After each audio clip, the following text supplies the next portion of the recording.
Hello my friends, and welcome back to this walkthrough of Final Fantasy VI with me, jrpg. In the last episode, Kefka and Gestahl made their way through the sealed gate and gained control of the goddess statues, which raised the entirety of where we are now, the floating continent, into the sky. This is the new seat of power for the Empire, and the world is now in terrible danger. We've got a serious dungeon crawl in our hands, so let's get right into it, but first let's go right ahead and help Shadow. Interestingly, you can just leave him there, you don't actually have to help him, but I'm absolutely going to because I am not a monster. Shadow says down with the Empire.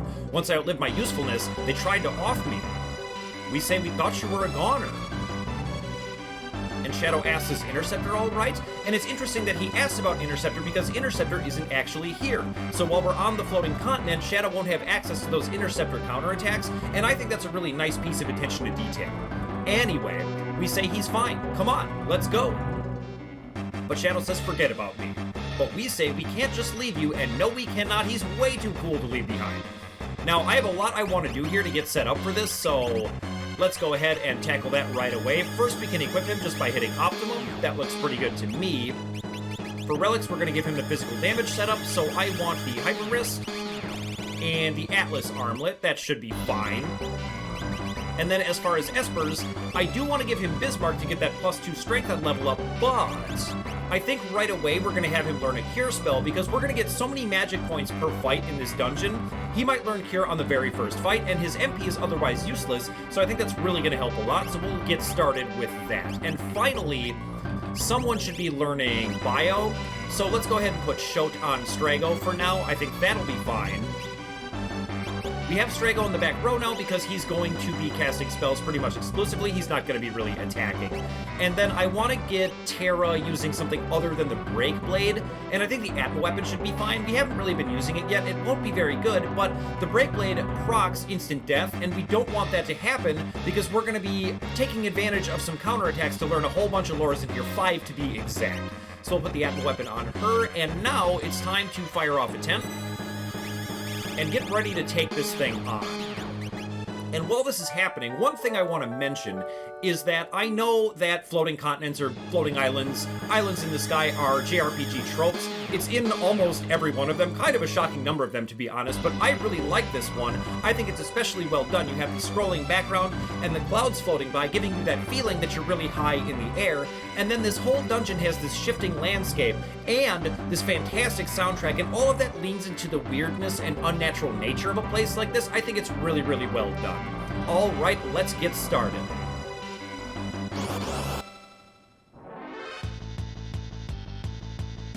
Okay, a single Apocryphos is perfect. So this is exactly the thing that I wanted to do to take advantage of these counterattacks, but let's talk about these guys while we're making this happen. Apocryphos has 1900 HP. You can steal a Cure Ring from them as a rare steal. They are weak to Bolt and Pearl and can inflict Mute via Silencer. Once they're last alive, which it is right now because it's the only enemy in this fight, they will start using level 3 Muddle, level 4 Flare, or level 5 Doom as counterattacks. Sometimes they don't want to cast one or the other, it is random, but hopefully we can get them all done this fight. And one last thing I would like to mention is if we get the Apocryphos Rage with Gao, the Rage ability will be level 3 Muddle, so if you did happen to miss it here, that is another way you can pick it up, but we're not going to miss it here. Perfect. Wow. Oh, you know what? I forgot to put my shurikens up top, so we'll do that right after this fight. There they are. I don't want to hunt around for them every single time, so we'll get that fixed in a jiffy here.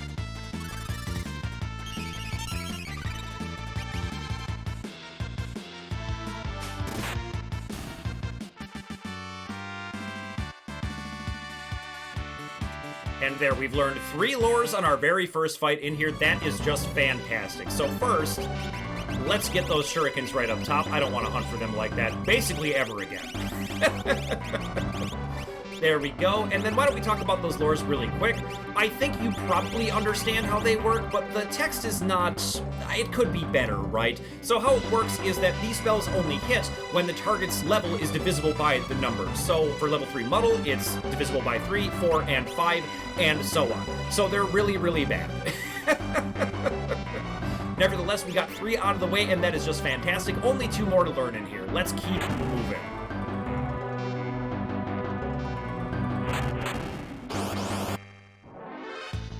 Alright, this is perfect because there's a lot of guys here, but I don't have to talk about all of them because we already did the Apocryphos. So why don't we start with the Misfit? They're very similar to the Ings we've already seen, where they use Life Shaver just more often, and they don't absorb fire for no reason. They have 1750 HP, a backguard is a rare steal, and they're weak to fire and Pearl and absorb poison the way undead are supposed to work. Brain Pants have 1300 HP, Earrings is a rare steal, the same elemental affinities as the Misfit, but they're also weak to Bolt because they're a floating head, so they're technically a flying enemy, I guess. Their Smirk ability inflicts Stop, which notably can prevent Strago from learning Orbs. And now that we have one of these captive, all we have to do is wait for him to cast Blowfish on someone. And the very nice thing about this is that Strago's HP is up over 1,000. And what Blowfish will do is deal exactly 1,000 damage, and it would be bad if Blowfish were to kill him, but oh boy. Let's get him back up over 1,000. It would be bad if Blowfish were to kill him, but it shouldn't because he is above that 1,000 HP threshold. So all we have to do is wait, and then we can stop playing like bozos and just get in there when we get in these battles. Come on.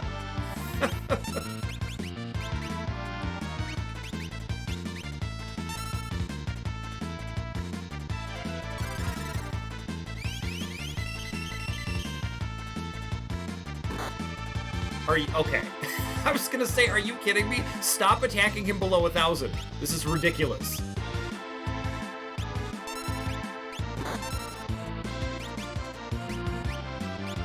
Alright, I promise I'm not making this up. He will do Blowfish at some point.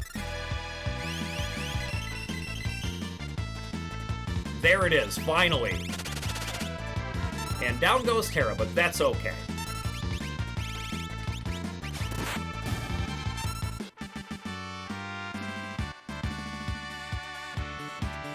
Alright, and Shadow learned Cure as well, and I'm gonna go ahead and apologize in advance. We are going to have to do a lot of fiddling with Espers in this dungeon. And the reason is because, like I said, we're going to be getting so many magic points that people are going to be finishing Espers left and right. But let's go ahead and get Shadow back on Bismarck, and let's see where we're at with everyone else. Stray still cooking. About halfway to Bio. And we're done with Zone Seek, so what can we get Realm? Yeah, Phantom should be good. Alright, let's keep moving. And right up above me, you'll see that blue orb. Those function as treasure boxes in here and play into what I was talking about before with the whole weirdness of this place. And inside, we're going to find a Murasame, which has higher battle power than the Tempest, but does not proc Wind Slash. So depending upon how much you hate sitting through Wind Slash's animation, you might like this more, but I prefer the Tempest swords. And that's going to be a little bit of a running theme with the treasure in here, where the treasures are interesting, but not necessarily better than stuff we already have. Now, we want to get ready for this.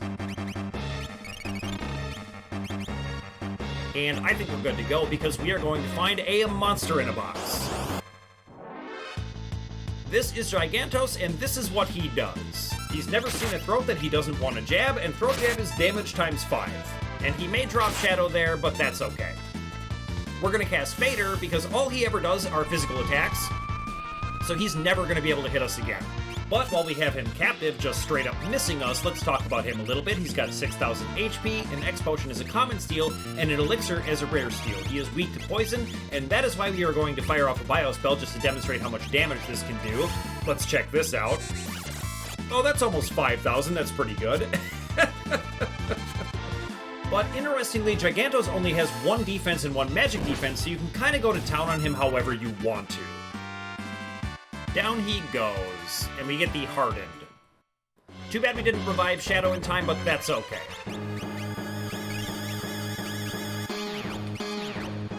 And we're going to lose our Invis, so I guess I'll keep it for a little bit. Why not?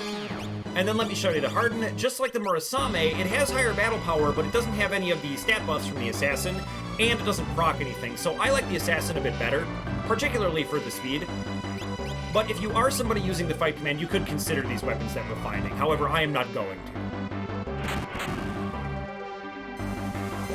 And that is our first look at these little... I don't know what I'd call them. Maybe the subway? And I think it might be time to use some ethers. Yeah. So we're actually going to have to go through these, sadly for me, but I'm going to try not to use all of them because I would be very sad if I had 0. For now, we're sitting on 3, and that should be okay. Let's keep it moving. And we are gaining levels really fast, and that is very nice because we are, I would say, slightly under-leveled here. And you saw a little peek at the airship. We'll see that again in just a second while I show you this dead end over here.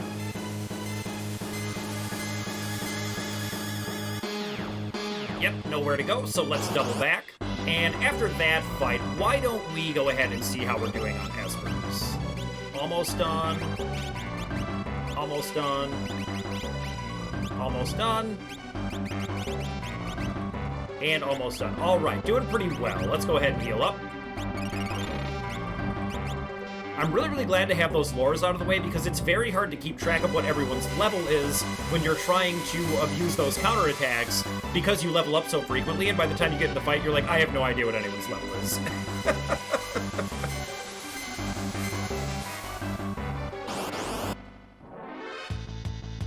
Ooh, behemoths are new. Behemoths have 5,800 HP. Running shoes is a rare steal. They are weak to ice, and you can win an X potion 1/8 of the time. Their takedown attack is damage times 3, and they will counter any summon you might cast with Meteor. Interestingly, if you sketch them, you can cast Meteor, which is a different spell from Meteor, believe it or not. And the steal I just mentioned is what I meant about there being some interesting steals here. Just to run them down, there's a Cure Ring, Back Guard, Earrings, and Running Shoes, all as rare steals. So it's something worth considering when constructing your party for this scenario. Alright, that wasn't too bad.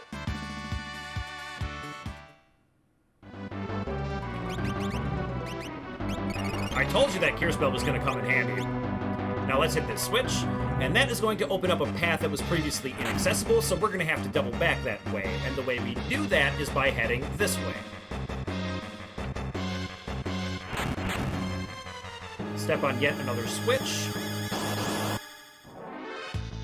Ooh, and finally the dragon. Dragons have 7,000 HP, a potion is a common steal, and the Genji Glove as a rare steal. They are weak to bolt, although the Pokemon affinity information in my brain says they're weak to ice, but they are not. It can cast the Revenge Lore, which with 7,000 HP can deal a lot of damage. It can use Tail, which is damage times 5, Blizzard, and Cold Dust, which inflicts freeze, an effect that is like Stop, but can be cured by hitting the target with a fire spell, and it can sneeze party members out of the battle. Alright, looks like we just finished up a bunch of Espers, so let's see what's going on with that yet again. I did warn you. So is it Ifrit? It is. Alright, we can put that on Shadow. Keep him getting the strength buffs. Shote's still working. And Phantom is done. So I kind of want to put Realm just back on Zone Seek, but let's see. Oh, we can do Stray, that's perfect. Tempting to put Terra on Zone Seek, it really is.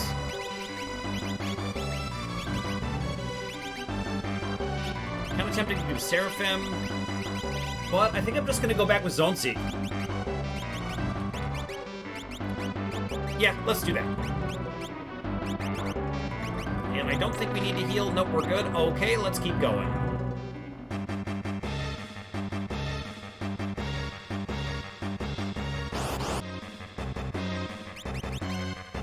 Alright, let's heal up one more time. And it's time for an Ether for Realm. Getting a little light on those, but I think we're actually doing pretty well on MPs so far. So let's keep going. And after that fight, Strago is done with Shote. Yep. So who can we give him? Let's just put him back to Phantom. That makes sense to me.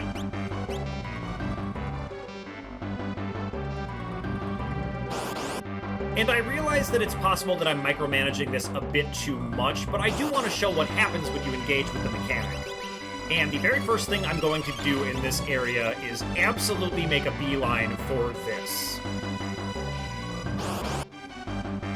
Because down here is going to be a handy-dandy save point, and we get to use a tent, which is just phenomenal. Really comes right on time. Now, ordinarily, I would say we're not going to need this save point, but we actually will, so I'm going to go right ahead and save here. Because a large number of things can go wrong in this section. We have one more lore to pick up, and that can end up being a liability. We'll see. In here we're gonna find the barrettes, an item that maybe could have been cool if Sketch was better. What it does is increase Sketch's success rate, but as you can see compared to the Mystery Veil, it's just awful. Unless you really love sketching monsters, and if you do, maybe tell me why. Because I don't really get it. We're gonna stay with the Mystery Veil, and that is the final treasure in here, so all that's left to do is step on this switch and head this way.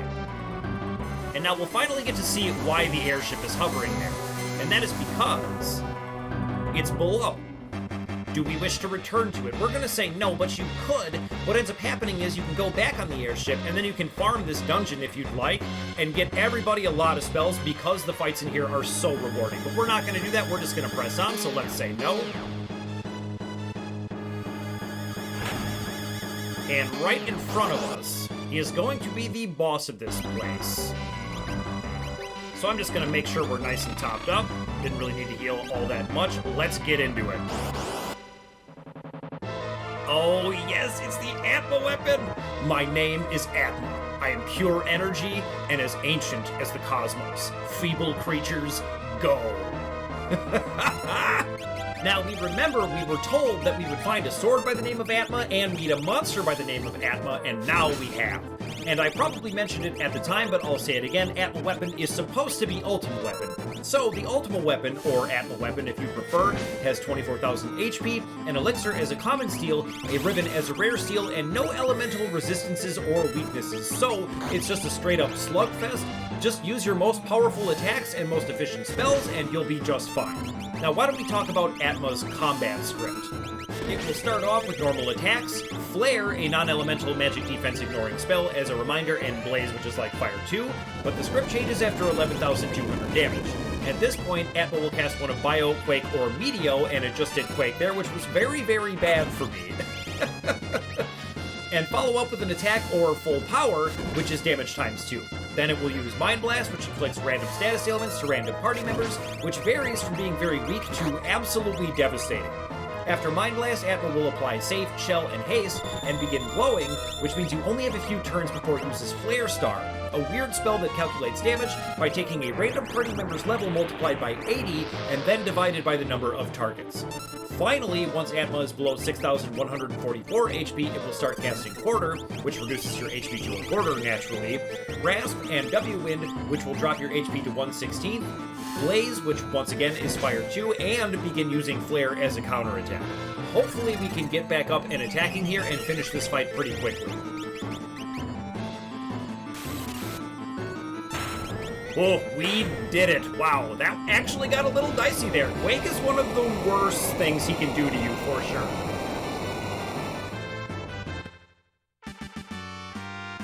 But we get 10 magic points for our trouble.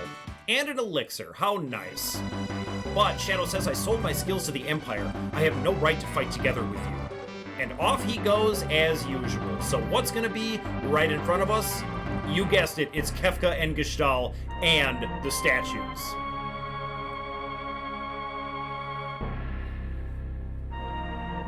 Gestahl says, well, well. And Celeste shows up. Celeste, welcome back. And I would like to point out really quick that this only happens if you don't bring Celeste as your party, and what ends up happening is it allows you to have a party of 4 for the next section. So, I just wanted to point that out really quick. Let's keep going. Celeste says, I came to stop you. Gestahl says, Fwahaha, then you're just in time to perish. Behold, the statues.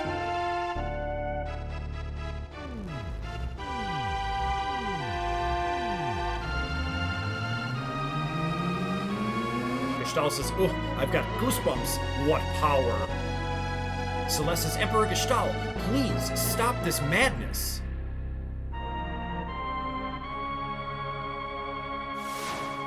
But he doesn't listen, and with some magic from the statues, he knocks Celeste aside and paralyzes everyone else.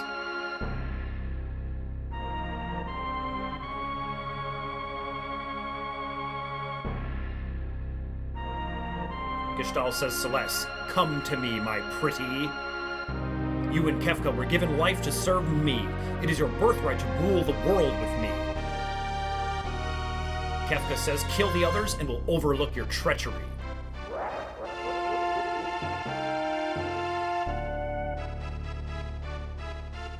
Take this sword. Take care of them immediately.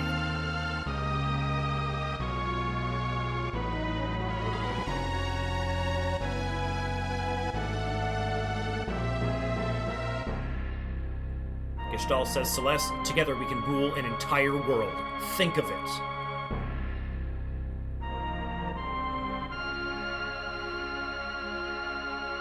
And Celeste, with the sword in her hand, says power only breeds war. I wish I'd never been born. And she plunges the sword into Kefka.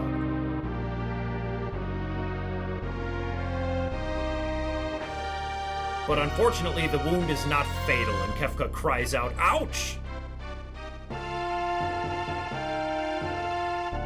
Blood? You vicious brat.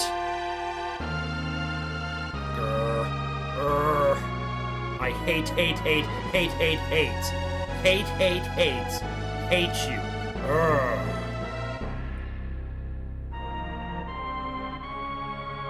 And Kefka says, Goddesses, you were born only to fight. I implore you, show me your power.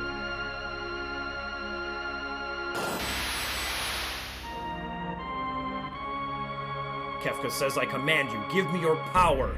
Ugh, curses.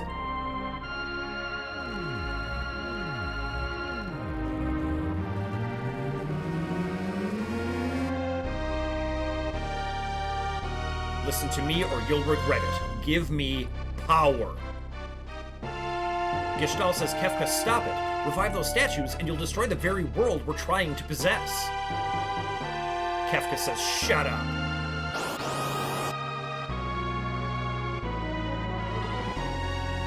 Gestahl says, Kefka, are you nuts? Kefka says, nuts? Emperor, don't disturb me. I'm showing them the meaning of power. Gestahl says, I don't think so, friend. Your days are now over. Now relax. I'm simply going to put you to sleep with the very power you unleashed. What's so funny? Very well. It is only fitting that you go to sleep laughing. Fire 3. But nothing happens. Flare. Again, nothing happens. Gestahl says, no! Why isn't my magic working? Merton!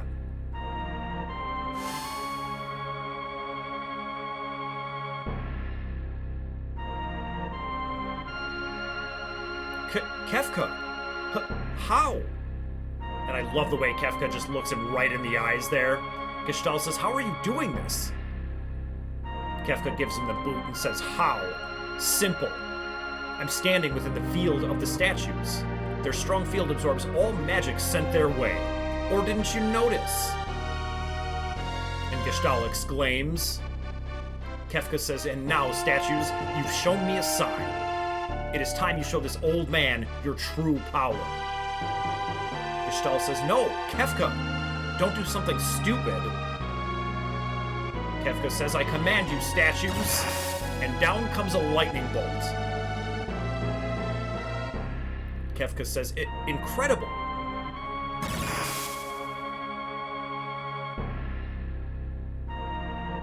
You're way off. Where are you aiming? Whoa, more to the right.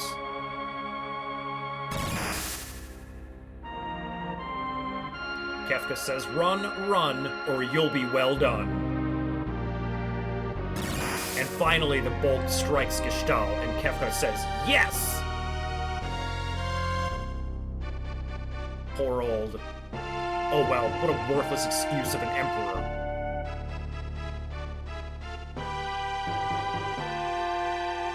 Gestahl says there will be no one to worship us. But Kefka doesn't care, and he pushes Gestahl off the edge of the floating continent, sending him to his death. And this moment is when Kefka steps out of the Emperor's shadow directly to center stage. Celeste says, snap out of it, Kefka! but there's nothing to snap out of. This is just who he is. And just like that, he pushes the statues out of alignment. Celeste says, oh, that's really smart, Kefka. Disturb their delicate balance and they'll go haywire.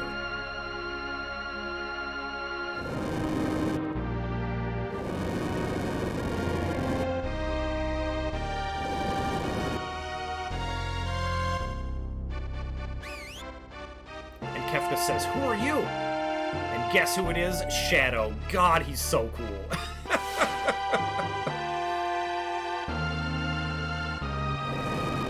Shadow pins Kefka behind the statues. Kefka says, no!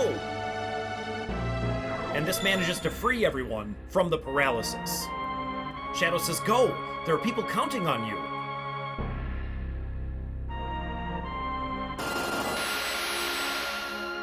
Shadow says, don't worry about me, run! I can't stop this chain reaction. I'll see you again, count on it. Kefka says, you can't escape me. And this is going to give us a little bit of an overview of the next section.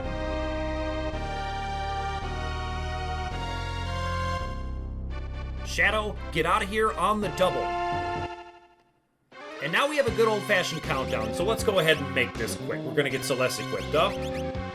And for relics, I want the Charm Bangle to lower the number of random encounters. That's going to speed this up a little bit. And then let's give her something like, I don't know, the running shoes, maybe the Zephyr Cape. Let's do running shoes, why not? And finally, she was working on Maudwin, so let's go ahead and give that to her, and then let's get moving because we don't have a ton of time. Although we will make it, don't worry.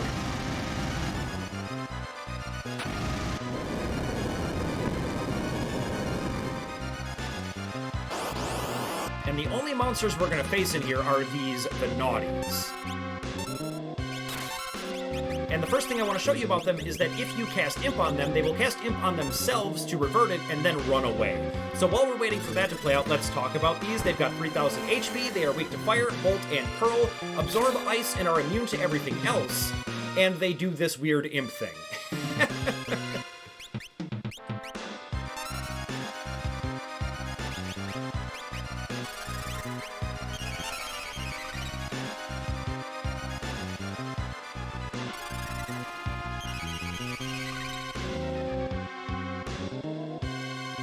This one, for whatever reason, took a long time. Usually they do it immediately. I don't really know why that happened. That's okay, though.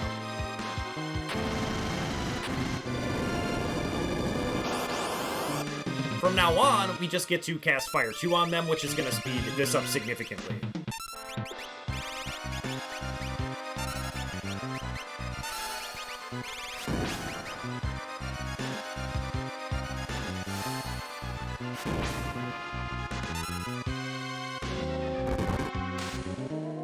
And I always like when they do mute as a final counterattack because it wears off at the end of the battle. Oh, another one on the very next step. That's nice.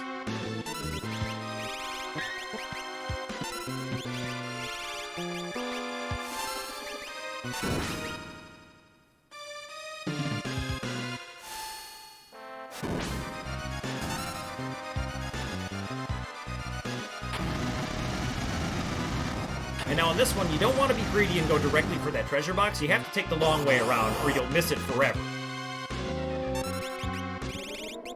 Preemptive attack here is nice. I want to manage Strago's MP a little bit, so let's not use his MP there. In fact, I might just go ahead and fire up one more Ether and just make sure that he's got enough MP, because we're going to need it.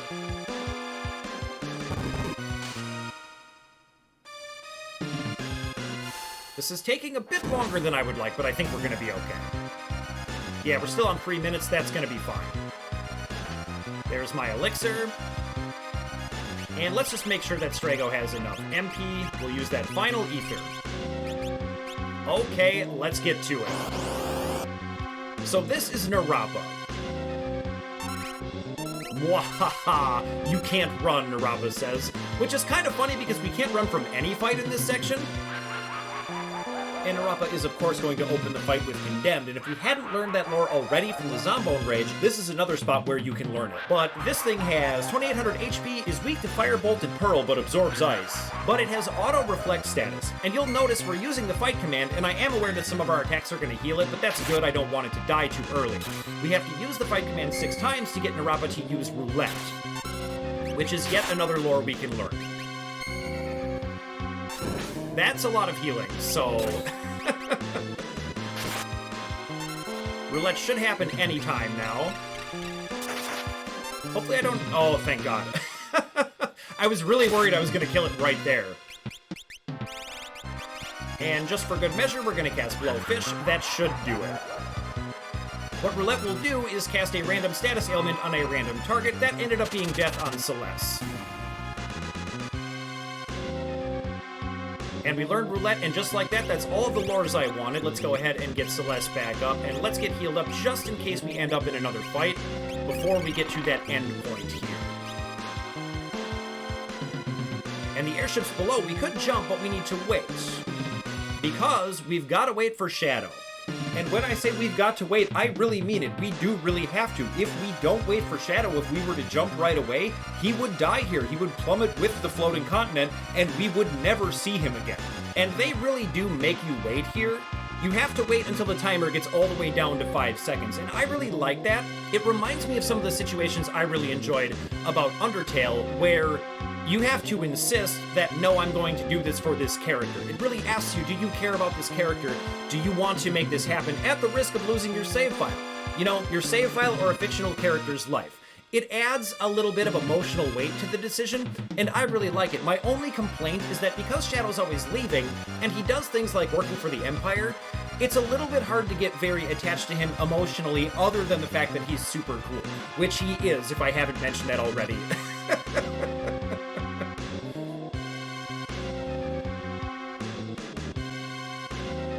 And there he is, Shadow! Shadow says I'll be blown to bits before I can even collect my pay. And just like that, we're out of here. We survived, but... Can't you, I'm sure they mean defuse the statues? But no, we can't. And what's going to happen here is one of the wildest things in any video game ever, so I am just going to let this scene play out.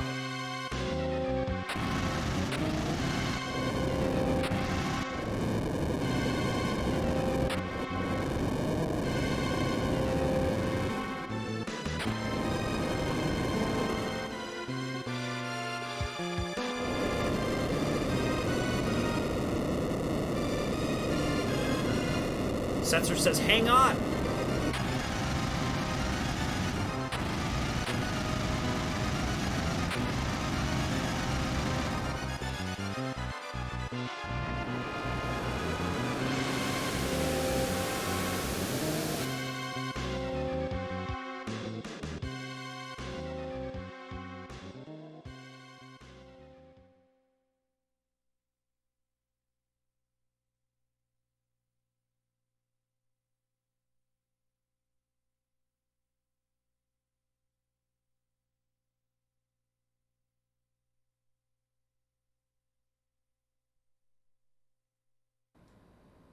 On that day, the world was changed forever.